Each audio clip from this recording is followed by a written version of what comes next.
Cristo ha asegurado para los que confían en Él el acceso al lugar santísimo, donde Él mismo está. Esto es continuación del pensamiento con que habíamos culminado ayer. La visión que todo lo ilumina en esta gran carta a los hebreos es la de Cristo como sumo sacerdote fiel y misericordioso. Hay similitudes entre el pasaje que hemos leído en el capítulo 4 y en el capítulo 10, porque ambos subrayan el gran concepto de nuestro acercamiento a Dios. El autor inspirado dice: por tanto, teniendo un gran sacerdote que traspasó los cielos, Jesús el Hijo de Dios, retengamos nuestra profesión. Porque Él reconoce la grandeza y el origen divino de estos antecedentes de Cristo como sumo sacerdote, proclama que la obra redentora ha llegado a la cumbre mediante el Mesías. Dice: tenemos un gran sumo sacerdote. Este es el pensamiento que el escritor ha venido desarrollando desde el comienzo de la carta. En el capítulo 1, él ha demostrado que Cristo es más grande que los profetas. En los capítulos 1 y 2 desarrolla su pensamiento, y no lo podremos tratar por razón de tiempo, para subrayar que Cristo es más grande que los ángeles. Después, en el capítulo 3, él demuestra que Cristo es más grande que Moisés.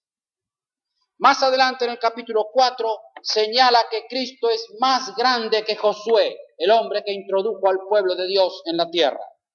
Y finalmente desarrolla largamente lo que hemos visto ayer, que Cristo es más grande que Aarón.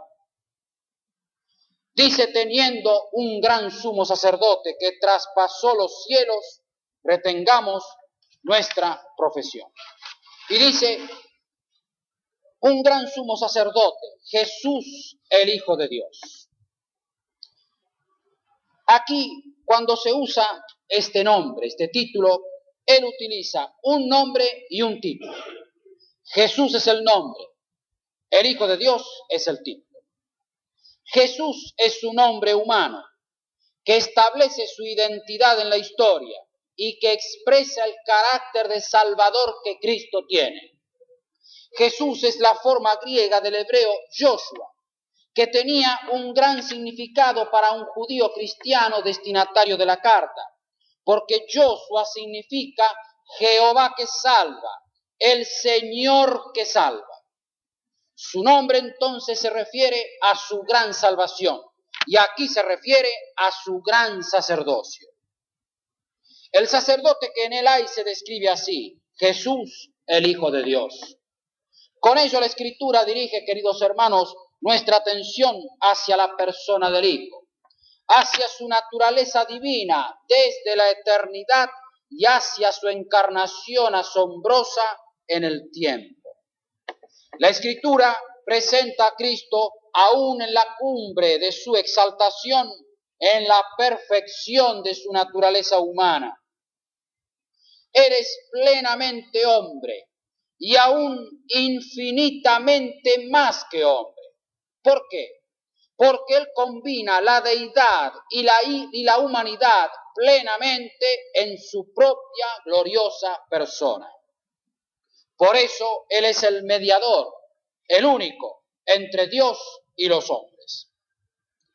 En Él, en Cristo, Dios se acerca a los hombres, y en Él los hombres pueden acercarse a Dios. Nuestro autor subraya aquí que porque es hombre puede compadecerse de nuestras debilidades, y porque es Dios puede socorrer a los que son tentados. Ciertamente, hermanos, tenemos un gran sumo sacerdote. Sobre la base de este fundamento doctrinal, el escritor inspirado exhorta a sus hermanos hebreos. Estos estaban bajo la persecución del judaísmo apóstata y eran tentados a renunciar a su fe en el Mesías y a volver a los sacrificios. La exhortación que él da consiste en que, en vista de la grandeza de este sumo sacerdote, les dice, retengamos nuestra profesión, porque no tenemos un sumo sacerdote que no pueda compadecerse de nuestras debilidades, sino uno que fue tentado en todo, según nuestra semejanza, pero sin pecado. Esta, hermanos, es una revelación abrumadora.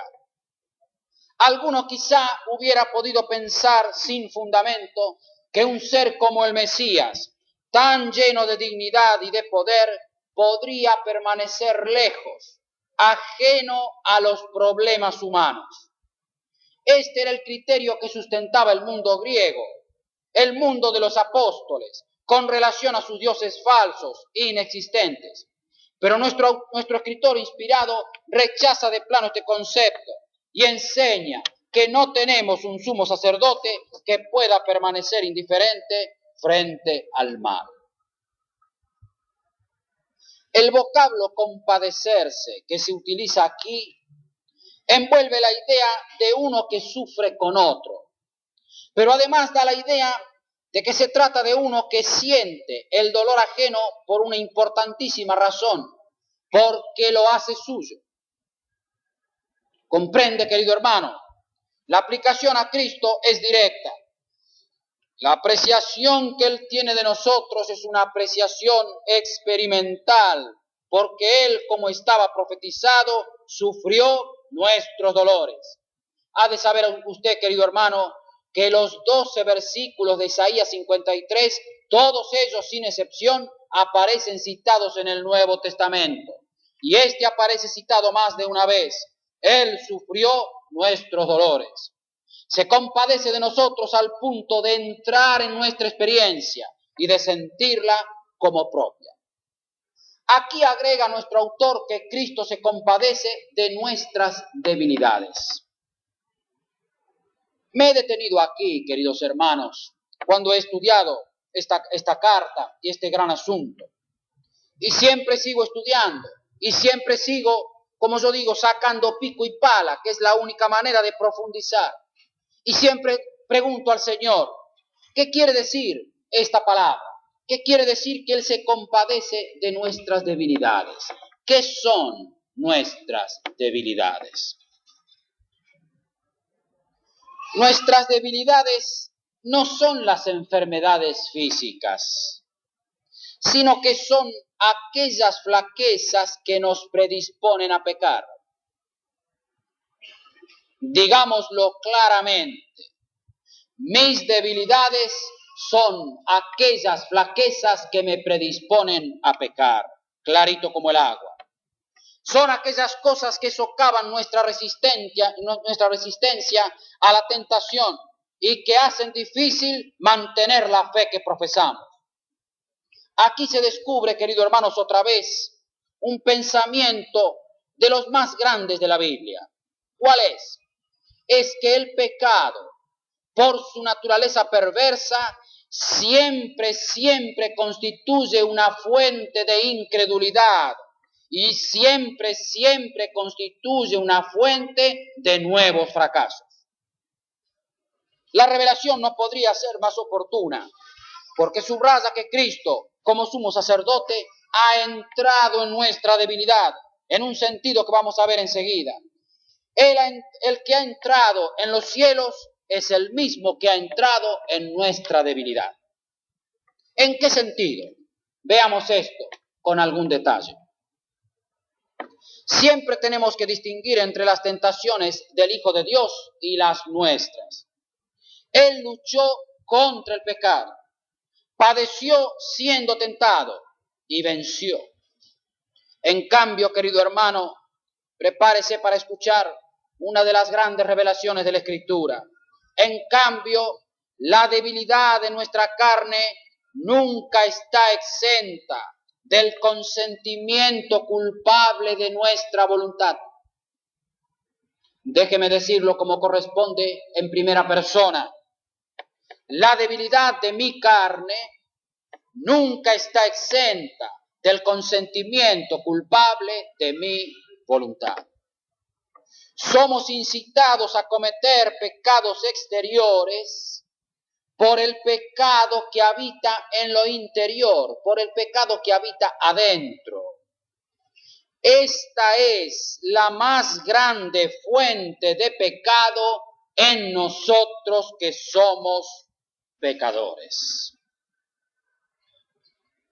Él fue hallado sin pecado. Esto significa que en el caso del Señor, la tentación nunca resultó en pecado.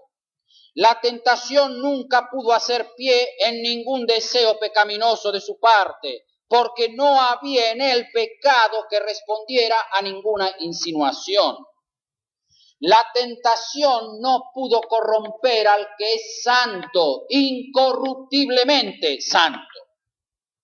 Cristo conoce como nadie la fuerza y la violencia de la tentación, no por haber cedido a ella, sino por haberla resistido. Y es por este camino, queridos hermanos, que Él ha establecido su capacidad para ser compasivo con su pueblo y para traerle ayuda y fortaleza en medio de las pruebas. Notemos, hermanos, que el que se rinde a la tentación como nosotros nos rendimos, el que se rinde a la tentación en realidad no conoce toda su fuerza. Nosotros cedemos antes de que el mal haya atacado con toda su virulencia. Cristo no se rindió, sino que Él ha conquistado a la tentación. Por esta razón, queridos, Él puede socorrer a los que son tentados. Sobre esta base, el escritor formula en Hebreos 4:16 su exhortación. Acerquémonos pues confiadamente al trono de la gracia para alcanzar misericordia y hallar gracia para el oportuno socorro. Otra vez, queridos hermanos, detengámonos aquí para ver cuánto podemos aprender del texto inspirado por Dios. Este versículo es uno de los que más ha enriquecido el corazón del pueblo de Dios a través de los siglos. ¿Por qué? Porque presenta a Cristo en una de sus grandes facetas. Lo presenta sentado a la diestra del Padre, en su carácter de sumo sacerdote, pero no para juzgar, sino para administrar gracia. La exhortación es: acerquémonos. Este es un vocablo utilizado en el Antiguo Testamento para el servicio de los sacerdotes en el santuario. Siento bastante, queridos hermanos, que no tengo capacidad ni tiempo para explicar estos asuntos con mayor detalle, pero le estimulo para que estudie usted por su cuenta el acceso del sumo sacerdote y de los sacerdotes en el santuario terrenal. Aquí significa, en Hebreos 4:14, este concepto de acerquémonos, significa literalmente esto: acercándonos continuamente a Dios por nuestro sumo sacerdote. Dice la Escritura: acerquémonos confiadamente. Esta palabra confiadamente es una gran palabra en la Biblia. La fe es un gran concepto en la Biblia. No quiere decir aquí que podamos acercarnos descuidadamente. Acercándonos confiadamente no quiere decir acercándonos de cualquier manera. Acercarse confiadamente tampoco significa presunción, sino todo lo contrario. ¿Y qué significa entonces? Se lo voy a decir, querido hermano, con palabras sencillas, aunque el pensamiento bíblico es muy grande. Significa acercándose diciéndolo todo. Aquí hemos arribado a otro gran pensamiento bíblico, en este caso vinculado con la oración. El creyente que quiera apreciar el sacerdocio de Cristo tiene que aprender a percibir la grandeza de este oficio del Señor, que le invita a acercarse sin reservar nada. Sin reservar nada. Usted, querido hermano, no tiene que esperar a ser un cristiano perfecto para empezar a orar, porque la Escritura le exhorta a acercarse en oración cómo está y desde dónde está. La invitación es a acercarse, es un acercarse a Dios. Y esta, queridos hermanos, es la experiencia más profunda de la oración. Acerquémonos pues confiadamente al trono de la gracia para alcanzar misericordia y hallar gracia para el oportuno socorro. Alcanzar significa tomar. ¿Cuál es la conclusión? Todo hombre, toda mujer está libre para ir al Señor y para tomar la misericordia que ha sido comprada para él. Todo hombre, toda mujer está libre para ir al Señor, para recibir esta misericordia que le espera al pie de la cruz. ¿Cuál es la conclusión? ¿Cuál es la gran conclusión, querido hermano? No hay clamor que Cristo no escuche. No hay dolor que Él no pueda comprender. A mí me ha tocado, queridos hermanos, en mi vida como creyente, pasar por momentos que nunca jamás había yo pensado que tendría que pasar. No puedo entrar en detalles, pero por razones de desobediencia, por razones de pecado, me ha tocado sufrir severamente. La palabra de Dios me ha consolado como creo que puede consolarle a usted esta noche. Si usted está pasando por una angustia, por un problema de esos que solo Dios y su alma pueden comprender, no hay clamor que Cristo no escuche y no hay dolor que Él no pueda comprender. ¿Qué quiere decir esta expresión, hallar gracia? Hallar gracia es la experiencia del que busca a Cristo en tiempo de necesidad. Me ha tocado por la bondad de Dios hace unos años estudiar el concepto gracia. No avancé muy poco, nunca nadie avanza demasiado en la Biblia. Siempre estamos en la orillita, siempre estamos ante un mar inmenso y apenas si venimos con nuestro jarrito y sacamos un poco de agua del enorme caudal que tiene la Escritura. Cuando yo estudié este concepto de gracia, me tomé el trabajo muy grato de mirar diccionarios y de mirar libros que explican las grandes palabras del hebreo y del griego en que la palabra de Dios nos ha sido entregada. Y en mi trabajo, así minucioso, encontré un día un concepto y cuando lo encontré me arrodillé y le di gracias a Dios como hago tantas veces cuando en su bondad me revela algo importante. ¿Qué era lo importante? Hay una palabra hebrea que es la palabra hebrea gen, se escribe H-E-N con una cosita arriba de la E. Esa palabra incluye una acepción fundamental del concepto gracia. Se lo voy a decir despacio, querido hermano. ¿Sabe qué significa la gracia según esa acepción? Significa que Dios se inclina. Dios se inclina. El único ser digno se inclina. ¿Y sabe por qué se inclina, querido hermano? Se inclina porque yo soy un hombre caído. Se inclina porque tiene que tender la mano para levantar al que está caído. ¿Qué significa aquí la gracia? Esta gracia fluye de Cristo como sumo sacerdote. La gracia es lo que lo inclina a Él a salvar a su pueblo. La gracia es aquello que inclina a Cristo a proteger a su pueblo por siempre. Hay un trono de gracia. Acerquémonos pues confiadamente. Me he preguntado, ¿y qué significa el trono de gracia?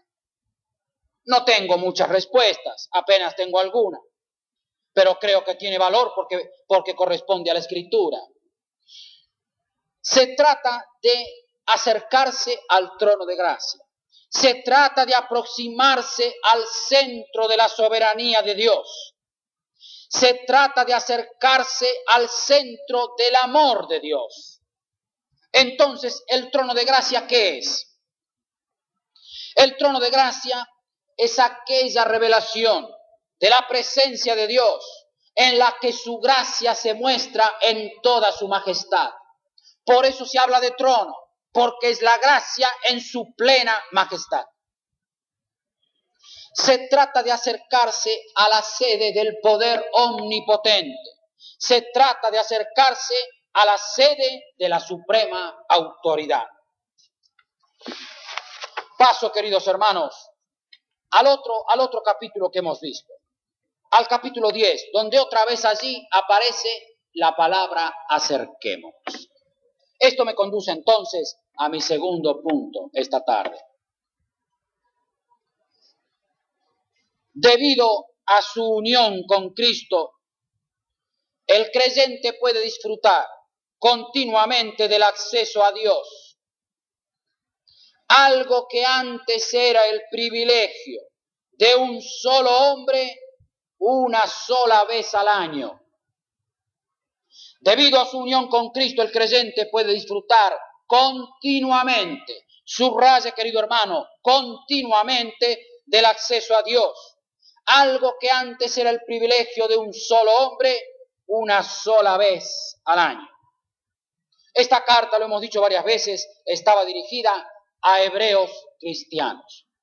Cuando a un judío se le enseñaba doctrina bíblica, el punto de contacto era la tipología del Antiguo Testamento, las figuras, los tipos del Antiguo Testamento. Esto es lo que hace nuestro autor frecuentemente. Y dice en el 10:19, teniendo libertad para entrar en el lugar santísimo. En este caso, el judío fiel, ¿qué haría?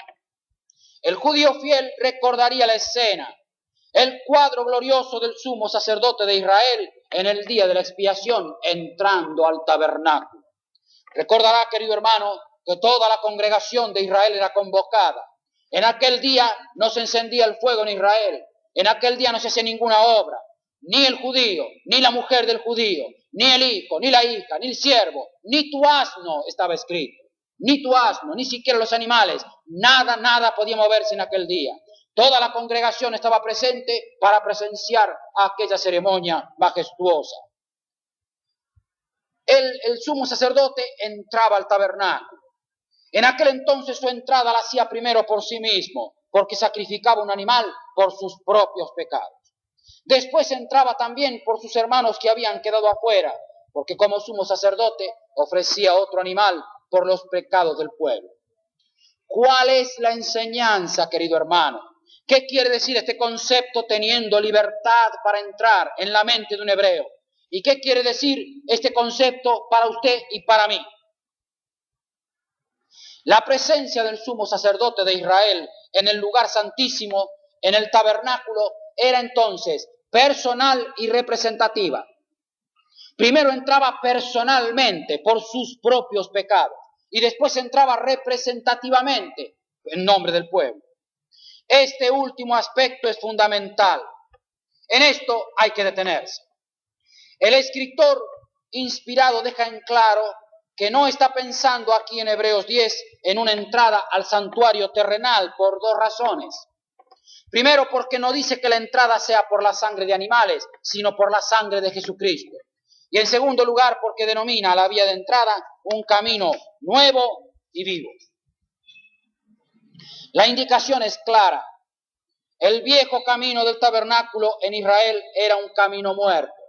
No había vida en él, pero contenía un símbolo, porque aquello apuntaba hacia el camino nuevo y vivo, apuntaba hacia la cruz.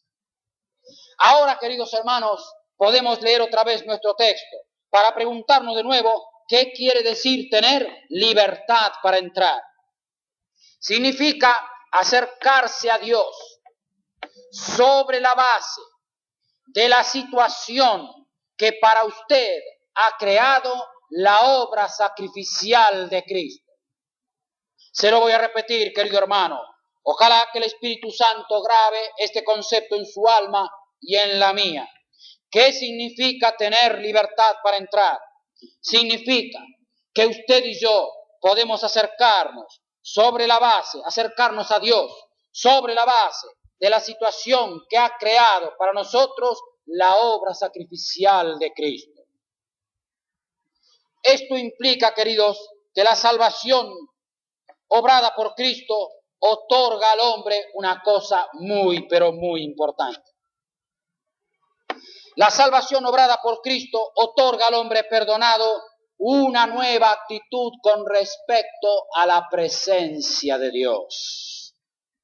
Por su sangre, el Mesías ha abierto para los pecadores la entrada al lugar santísimo. Cristo nos abrió el camino. Y dice el escritor que Él nos consagró un camino. Esto es lo que literalmente quiere decir en el original esta expresión, que nos abrió el camino. Que nos haya abierto el camino significa entonces que nos consagró un camino, que el Mesías lo ha inaugurado. ¿Entiende, querido hermano? Él se ha presentado, ha abierto el camino, en el sentido de que lo ha consagrado y lo ha inaugurado. Cristo ha dejado abierto un camino. Fue la entrada al lugar santísimo lo que el Mesías ha inaugurado, ha consagrado para nosotros. La idea es que el camino que ha dejado abierto es el camino por el cual Él mismo entró. La Escritura dice que se trata de un camino nuevo. Es un camino nuevo porque está recientemente abierto. Y esto incluye dos ideas. Primero, que es un camino que antes no era conocido. Y en segundo lugar, es un camino nuevo porque siempre retiene su frescura original, no envejece. Pero además la Escritura dice que se trata de un camino vivo. ¿Y qué quiere decir que sea un camino vivo? Quiere decir que consiste en comunión con una persona divina. Él nos abrió el camino, dice el escritor, a través del velo, esto es, de su carne. Otra vez estamos, queridos hermanos, ante un pensamiento sublime que tenemos que considerar lentamente, tenemos que considerar con la ayuda del Señor para tratar de desentrañar su significado. Él nos abrió el camino a través del velo, esto es, de su carne. Hebreos 10:20. El velo interior del tabernáculo separaba el lugar santo del lugar santísimo. ¿Qué hacía realmente ese velo? ¿Qué función cumplía el velo allí? El velo impedía el acceso del hombre a Dios. Cuando el sumo sacerdote levítico en Israel entraba al santuario, colocaba a un lado el velo, lo corría. El escritor inspirado habla aquí de la humanidad del Mesías como el velo, a través del cual se ha realizado la entrada al lugar santísimo en el cielo. ¿Cuál es la enseñanza? La enseñanza es que el cuerpo humano de Cristo era un velo. ¿En qué sentido? En el sentido de que así como el velo del templo, antes de que fuera rasgado, impedía la entrada, así la humanidad del Mesías, antes de que fuera rasgada en la cruz, impedía el acceso a Dios. Un Señor no crucificado no hubiera sido un Salvador. Esto lo explica el mismo Señor en el gran pasaje de Juan capítulo 12. Recordará, querido hermano, cuando vienen los griegos y el Señor da aquella enseñanza y culmina cuando Él dice: si el grano de trigo no cae en tierra para morir, él solo queda, mas si muriere, mucho fruto lleva. En el sentido de que así como el velo del templo, antes de que fuera rasgado, impedía la entrada al lugar santísimo, así la humanidad del Mesías, antes de que fuera rasgada en la cruz, impedía el acceso a Dios. Y habíamos dicho que un Señor no crucificado no hubiera sido un Salvador. Y recordábamos las palabras del Señor en Juan capítulo 12, cuando Él enseñó que si el grano de trigo no cae en tierra para morir, dice, él solo queda, mas si muriere, mucho fruto lleva.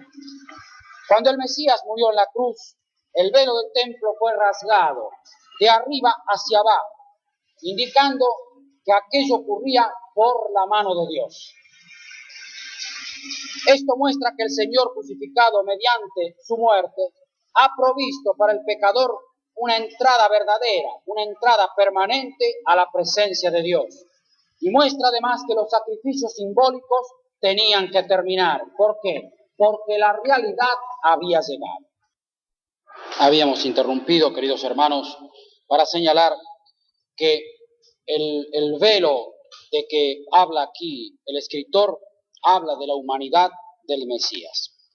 El escritor inspirado, voy a repetir en parte algo, habla aquí de la humanidad del Mesías como el velo a través del cual se ha realizado la entrada al lugar santísimo en el cielo. ¿Cuál es la enseñanza fundamental? La enseñanza es que el cuerpo humano de Cristo era un velo, en el sentido de que así como el velo del templo, antes de que fuera rasgado, impedía la entrada, así la humanidad del Mesías, antes de que fuera rasgada en la cruz, impedía el acceso del hombre a Dios. Y recordarán que habíamos dicho 2 veces que esta enseñanza el Señor la da también en Juan capítulo 12, cuando dice que si el grano de trigo no cae en tierra para morir, él solo queda. Pero si muriere, mucho fruto lleva. Un Señor no crucificado no hubiera podido ser un Salvador. Cuando el Mesías murió en la cruz, el velo del templo fue rasgado de arriba hacia abajo, indicando que lo era por la mano de Dios. Y uno tiene que preguntarse, ¿y por qué fue rasgado? No fue rasgado por casualidad, fue rasgado porque ya no hacía falta. Esto muestra que el Señor crucificado mediante su muerte ha provisto para el pecador una entrada verdadera, permanente a la presencia de Dios. Y esto significa además, queridos hermanos, el hecho de que el velo se rasgara, que ya aquellos sacrificios que eran los que habilitaban para la entrada por el velo, habían de terminar. Nuestro autor piensa entonces en el velo del templo simbolizando la vida humana del Señor, aquella vida que Él presentó cuando sufrió una vez por los pecados, el justo por los injustos, para llevarnos a Dios, el mismo pensamiento de la entrada del sumo sacerdote. En nuestro Señor, la deidad y la humanidad habitaban y habitan juntas.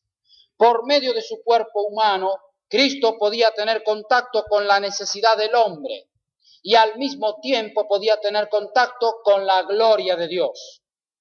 Cristo puede entender a ambas partes. Cristo puede entender al hombre y puede entender a Dios. ¿Por qué? Porque comparte la naturaleza de ambos.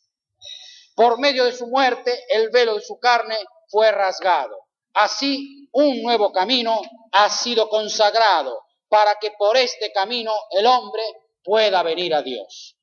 Fue necesaria su muerte de la cruz para que el velo proveyera una entrada en lugar de presentar una barrera.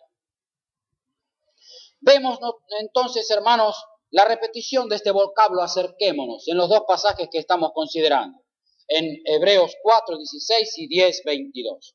Aquí agrega, acerquémonos con corazón sincero, en plena certidumbre de fe. La invitación es acercarse después de que se ha contemplado, en el capítulo 9 que no hemos visto, se ha contemplado a Cristo en su entrada como precursor al santuario celestial, al verdadero. Notemos que ha entrado como sumo sacerdote. ¿Y qué quiere decir? Que le vemos contemplando como sumo sacerdote, como precursor. Quiere decir que ha entrado después de haber ofrecido, lo mismo que Aarón, el sacrificio de expiación. El creyente es exhortado a acercarse, pero la palabra aquí revela que el acercamiento al santuario requiere un corazón sincero. Esto implica, hermanos, más que un corazón sin doblez, porque el original incluye la idea de intrepidez, de libertad, de una apreciación entusiasta de todos los privilegios que el creyente tiene como hijo de Dios. Y aquí estamos llegando, hermanos, a otra gran revelación de la Escritura. Antes hemos pensado en la oración, pero ahora tenemos que pensar en la adoración. La enseñanza es altamente consoladora. Sentirse identificado con Cristo en su tarea actual en el santuario significa apreciar, significa valorar, significa recibir los beneficios de su intercesión. El creyente que así aprenda, querido hermano, por así decir, a valorar la intercesión de Cristo, aprenderá a respirar una atmósfera celestial, estimulado por la voz que le dice, acerquémonos sin temor, acerquémonos confiadamente. Notemos además que el acercamiento tiene que ser hecho en plena certidumbre de fe, purificados los corazones de mala conciencia y lavados los cuerpos con agua pura.